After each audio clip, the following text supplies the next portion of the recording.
வணக்கம். இப்போ புதிதாக பதவியேற்றுள்ள மாண்புமிகு தமிழக முதல்வர், தமிழக வெற்றி கழகத்தினுடைய தலைவர் விஜய் அவர்களுக்கு முதலமைச்சராக வந்துள்ள மாண்புமிகு முதல்வர் அவர்களுக்கு வாழ்த்துக்கள். இப்பொழுது இப்போ நான் என்ன சொல்ல போகிறேன்னா, அந்த டாஸ்மாகில் பல ஊழல்கள் நடந்துகிட்ருக்கு. உங்களுக்கே தெரியும், பாட்டிலுக்கு 10 ரூபா, பாட்டிலுக்கு 10 ரூபா இப்படிலாம் சொல்லிகிட்டு இருந்தது.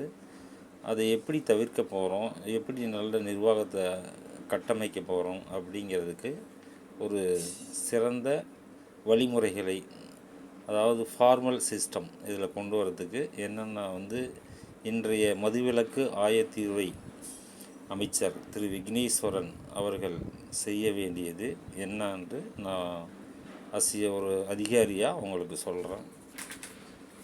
முதற்கட்டமாக நம்பர் 1, டாஸ்மாகில் இந்த 10 ரூபா பாட்டிலுக்கு மேலே ஸ்டிக்கர் அப்படிங்கிறத ஒட்டி, அதாவது எம்ஆர்பி ரேட்லேருந்து ஒரு 10 ரூபா சேர்த்து விற்பனை செய்வாங்க. இந்த விற்பனையாளர்கள் என்ன பண்ணிட்டாங்கன்னா, இது கடந்த அதிமுக திமுக ஆட்சி காலத்தில் தொடர்ந்து பாட்டிலுக்கு கூடுதலாக 10 ரூபா வச்சு, இந்த 10 ரூபாயும் வச்சு விற்பனை செஞ்சிட்ருக்கிறாங்க. ஆக ஒரு ஆர்டினரி ப்ரீமியம் எக்ஸ்ட்ரா ப்ரீமியம் இருக்குது.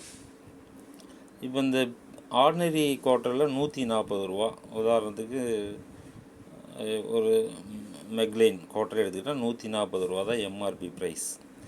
இவங்க சேல்ஸ்மேன் ஒரு 10 ரூபா கூடுதலாக வச்சு, ஸ்டிக்கருக்கு 10 ரூபா வச்சு மொத்தம் 160 ரூபா வாங்குகிறாங்க. இந்த ஸ்டிக்கர் கணக்கே சொல்லுவோம். ஸ்டிக்கரில் என்னென்னா 10 ரூபா லேபிள் ஓட்டுறதுனால அரசாங்கத்துக்கு ஒரு நாளைக்கு இப்போ கிட்டத்தட்ட ஒரு 4600 கடை பக்கமாக இப்போ இயங்கிகிட்ருக்கு. இதில் ஒரு 3000 கடை ஒரு நாளைக்கு ஒரு 1000 பாட்டில் சேல்ஸ் ஆகக்கூடிய கடையாக இருக்குது. இந்த 1000 பாட்டில் சேல்ஸ் ஆகும்போது ஒரு பாட்டிலுக்கு 10 ரூபா, ஸ்டிக்கரே 10 ரூபா அப்படிங்கிறப்ப 1000 பாட்டிலுக்கு எவ்வளோ வருமானம் வரும்? அதில் ஒரு 30% தான் அந்த பாட்டில் பைபேக் சிஸ்டத்தில் அந்த வாடிக்கையாளர் பாவம் ஏழை கூலி தொழிலாளர் அந்த பாட்டிலை குடிச்சிட்டு மறுபடியும் அவங்களுக்கே பைபேக் மூலம் வாங்கிட்டு 10 ரூபா கொடுத்துட்றாங்க. அப்போ 1000 ரூபாய்க்கு 1000 பாட்டில் சேல்ஸ் ஆனால் 300 பாட்டில் தான் பைபேக் ஆகுது. மீதி 700 பாட்டில் அவுட் சோர்ஸ், வெளியே தான் போகுது.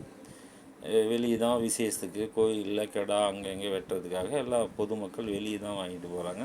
ஒரு சிலர் வீட்டில் தான் குடிப்பாங்க, வீட்டுக்கு வாங்கிட்டு போயிடுறாங்க. அது மதுக்கூடங்கள் சென்று குடித்தா அது மிகப்பெரிய செலவு வருது.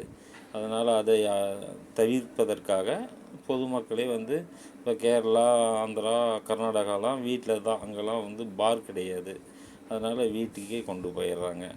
அப்போ அதன் மூலம் மீதி 700 பாட்டில் 700 × 100 ரூபா வச்சா எவ்வளோ? 10 ரூபா வச்சா 7000 ரூபா.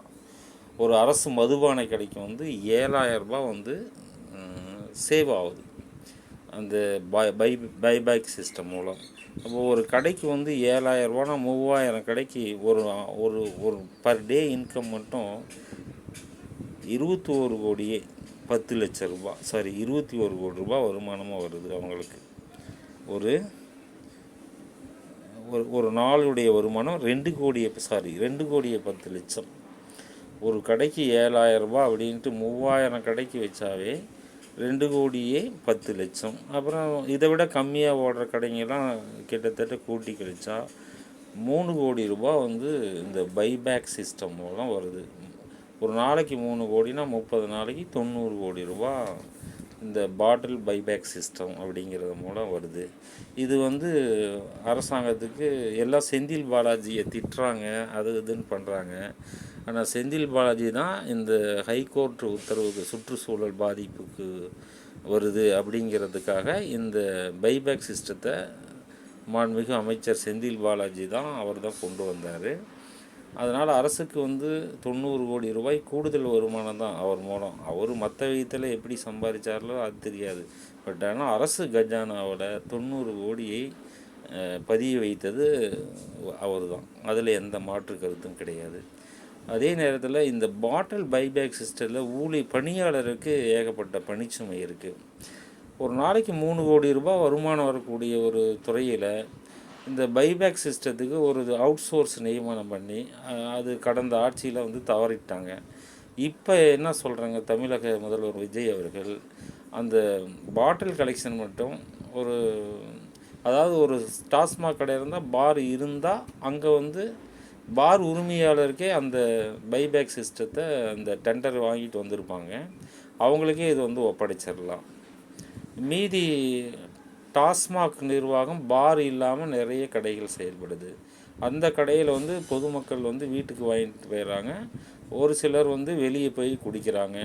அவங்க வந்து பாட்டில் அங்கே இங்கேயும் தூக்கி போட்டுறாங்க. அதை வந்து கலெக்ஷன் பண்ணுறதுக்கு அந்த கடை அருகாமையிலே ஒரு அவுட் சோர்ஸ் நம்ம நியமித்தோம்னா அவங்க வந்து அந்த பாட்டில் அங்கே கொடுத்துட்டு அவங்க 10 ரூபாயை வாங்கிட்டு போயிடுவாங்க. இந்த 10 ரூபா வந்து நம்ம ஏற்கனவே வாங்கின காசு தான் தரப்போகிறோம், வேறு ஒன்றும் கிடையாது, புதுசாக தர கிடையாது. அந்த ஈவினிங்லேயே வந்து அந்த பாட்டிலில் அந்த சம்மந்தப்பட்ட கடைக்கு டெண்டர் எடுத்துறவங்க வந்து அந்த பாட்டிலை காலி மது பாட்டில்களை கலெக்ட் பண்ணிவிட்டு எடுத்துகிட்டு போயிடணும். அது புதுசாக வைக்கிறதுக்கு இடமோ ஒன்றும் தேவையில்லை.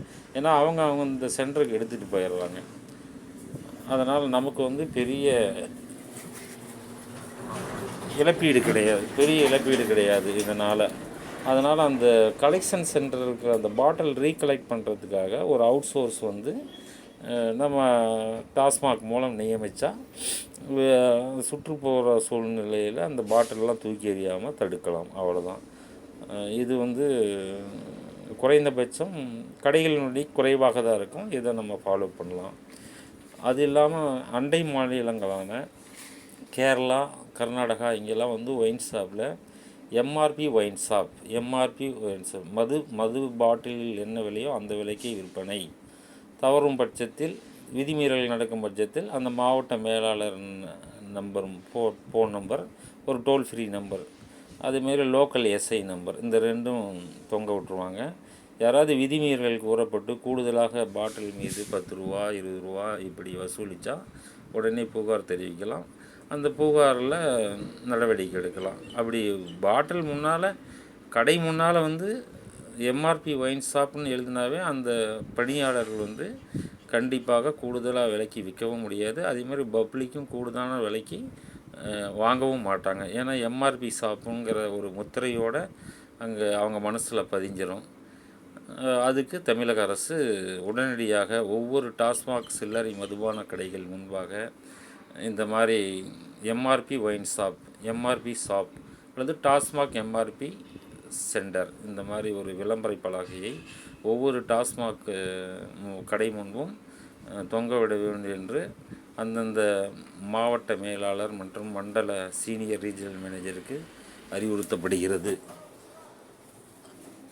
இவங்க என்னென்னலாம் ரூல்ஸ் இன்னும் வந்து கரெக்டாக ஃபாலோ பண்ணணும் அப்படின்னா, முக்கியமாக ஊழியர்களினுடைய ஊதிய உயர்வு ஒரு பிரச்சனை இருக்குது.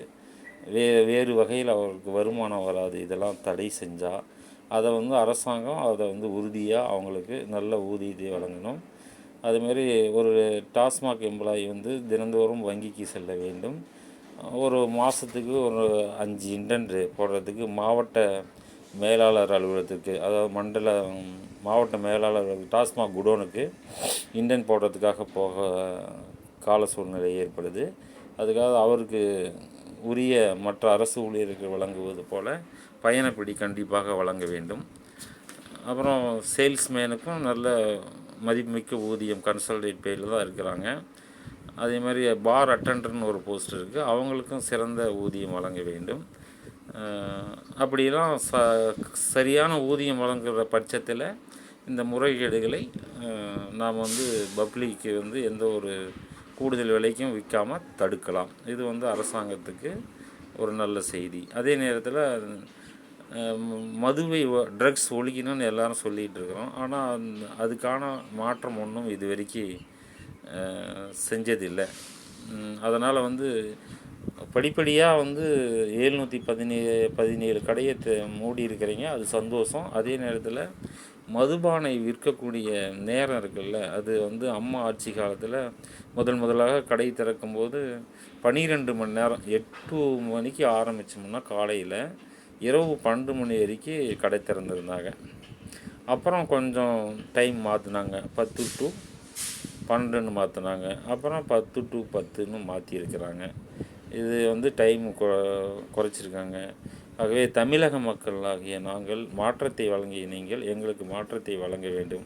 அதனால் இன்னும் 2 மணி நேரம் வந்து இப்போதைக்கு 1 மணி நேரமாவது குறைச்சா பரவாயில்ல. அதாவது காலையில் 12 மணிக்கு கடை திறக்கிறீங்க, 10 மணி வரைக்கும் கடை இருக்குது. கிராமப்புறங்கள்லாம் வந்து அவ்வளோ நேரம் வந்து சேல்ஸ் ஆகாது. அதனால் அங்கே வந்து 9 மணியாகவே பண்ணிடலாம், 10 டு 9. அப்புறம் அதுக்கப்புறம் தான் 11 டு 11 பார் இருக்குது, 11 டு 12 பார்லாம் நகர்ப்புறத்தில் இருக்குது. இப்போ ரூரல் ஏரியாஸில் எங்களுக்கு காலையில் 11 மணிக்கு ஸ்டார்ட் பண்ணால் 11 டு 9ங்கிறது நல்ல டைமு. ஏன்னா 11 மணிங்கிறது அங்கங்கே கோயிலில் கெடா வெட்டுவாங்க, அப்போ வந்து 12 மணி வரைக்கும் காத்திருக்கிற மாதிரி வருது. அதை கருத்தில் கொண்டு ஒரு 11 மணிக்கு கடையை ஓப்பன் பண்ணி 9 மணிக்கு சாத்தலாம். இரவு நேரங்களில் யாரும் போக மாட்டாங்க. அதே மாதிரி நகர்ப்புறங்களில் வந்து நீங்கள் இதே டைமை காலை 12 டு 10 அப்படிங்கிறத 12 டு 9 குறைச்சிங்கன்னா நல்லாயிருக்கும் அர்பன் ஏரியாவில்.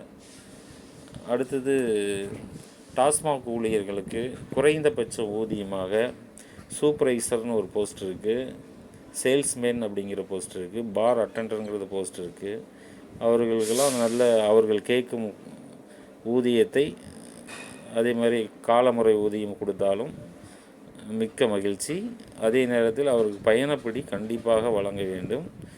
மற்ற அரசு ஊழியர்களுக்கு தேவைக்கு எப்படி பயணப்படி தராங்களோ அதே மாதிரி அவங்களுக்கும் பயணப்படி கொடுக்க வேண்டும். அது அவரை காலமுறைப்படுத்துவது நியாயமானது. 23 ஆண்டு காலம் அவர்கள் உழைத்திருக்கிறார்கள். 2003லேருந்து 2026 வரை அந்த டாஸ்மாக் ஊழியர்கள் உழைத்திருக்கிறார்கள். அவருக்கு கண்டிப்பாக அரசாங்கம் வந்து காலமுறை ஊதியம் வழங்கிட முன்வர வேண்டும்.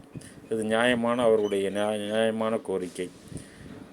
அது அரசு மிகுந்த கனிவோடு அவர்களுடைய நியாயமான கோரிக்கையை பரிசீலிக்க வேண்டும் என்பது பொதுமக்களினுடைய முக்கியமான கனிவுடன் சொல்லக்கூடிய கருத்து. மீண்டும் வந்து குறிப்பாக எம்ஆர்பி ஷாப் அப்படிங்கிற விளம்பர பலகை ஒவ்வொரு டாஸ்மாக் மதுக்கடைக்கும் குறைந்தபட்சம் 1 வார காலத்திற்குள் இது வந்து நடைமுறைக்கு கொண்டு வர வேண்டும். அப்புறம் வந்து இபி பில் பிரச்சனை, அந்த பிரச்சனை இந்த பிரச்சனைலாம் ஊழியர்கள் வந்து ஒரு கோரிக்கை வைக்கிறாங்க. அது மது பாட்டிலை பைபேக் சிஸ்டம் மூலம் எல்லாமே சரியாயிரும். இப்போ அரசாங்கம் டாஸ்மாக் கடைக்கு வாடகை கொடுக்குறாங்க, அது நல்லா தெரியும். அதே நேரத்தில் இபி பில்லுக்கும் செக்கு தராங்க, அதுவும் நல்லாவே தெரியும். இதை விட கூடுதல் கட்டணம் வருதுன்னா எங்கேருந்து வருதுன்னு தெரியல. இப்போ வேணுமா இந்த பீர் பாட்டிலுக்கு போடக்கூடிய இது கம்பெனிக்காரங்க கொடுத்துருக்காங்க, அதுக்கு கூடுதலாக வருது. அது அரசாங்கமே இன்றளவுக்கு கொடுத்துட்டு தான், சென்ட்ரலைஸ் பண்ணி கொடுத்துட்டு தான் இருக்கிறாங்க. இல்லை இது கூடுதலாக வேணும்னா பீர் பாட்டிலுக்கு மட்டும் ஒரு 10 ரூபா விலையை உயர்த்தி கொள்ளலாம் என்பது பொதுமக்கள். ஏன்னா பைபேக் சிஸ்டத்தில் 10 ரூபா, இதில் 10 ரூபா, 170 ரூபா பில்லை 180 ரூபாய்க்கு வாங்குகிறாங்க. அதனால் வந்து இவ்வளோ கட்டணம் வரும்போது அதை வந்து அந்த கரண்ட்டு பில்லை சென்ட்ரலைஸ் பண்ணி கட்டிக்கலாம் என்பதே பொதுமக்களுடைய கருத்தாக முன்மொழிகிறோம். ஒரு நாளைக்கு 3 கோடி ரூபாய் வரும்போது அந்த கரண்ட்டு பில் கட்டுறதுக்கு அரசாங்கத்தால் முடியாதா? ஏன் போய் இதை ஒரு கோரிக்கையாக எடுத்து வைக்கிறாங்க? அது வந்து ஒன்றும் புரியல. அவங்கள சரியாக வழி நடத்த ஆள் இல்லைன்னு நினைக்கிறேன். அடுத்தது மற்ற மதுக்கூடங்கள் டெண்டர்லாம் பழையபடியே விதிமுறைகளுக்கு உட்பட்டு மதுக்கடை திறந்திருக்க நேரம் மட்டும்தான் மதுக்கூடங்கள் திறக்க வேண்டும். அது விதிமுறைகள், அது வந்து ஃபார்முலாக இருக்குது, அதை ஃபாலோ பண்ணிக்கலாம். இப்போது இந்த எம்ஆர்பி ப்ரைஸுக்கு மட்டும் பொதுமக்களுக்கு வழங்குவதற்கு என்ன இதோ, அதே நேரத்தில் நேரத்தை குறைப்பதற்கு ஒரு ஆர்டர் வந்து பாஸ் பண்ணணும்னு மாண்புமிகு தமிழக முதல்வர் அவர்களை இந்த காணொளி வாயிலாக கேட்டுக்கொள்கிறோம். மிக முக்கியமாக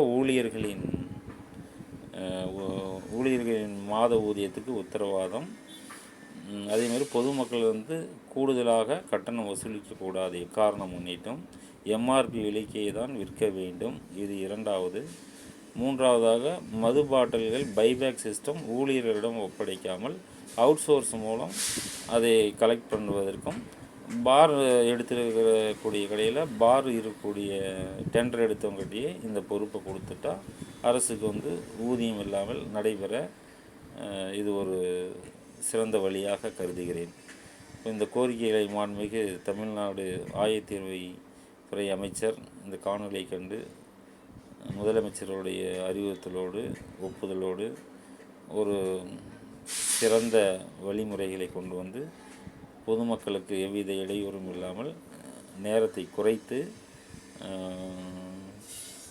நிர்வாகம் செய்யும் பொருட்டு தாழ்ந்த அன்புடன் கேட்டுக்கொள்கிறேன். நன்றி, வணக்கம்.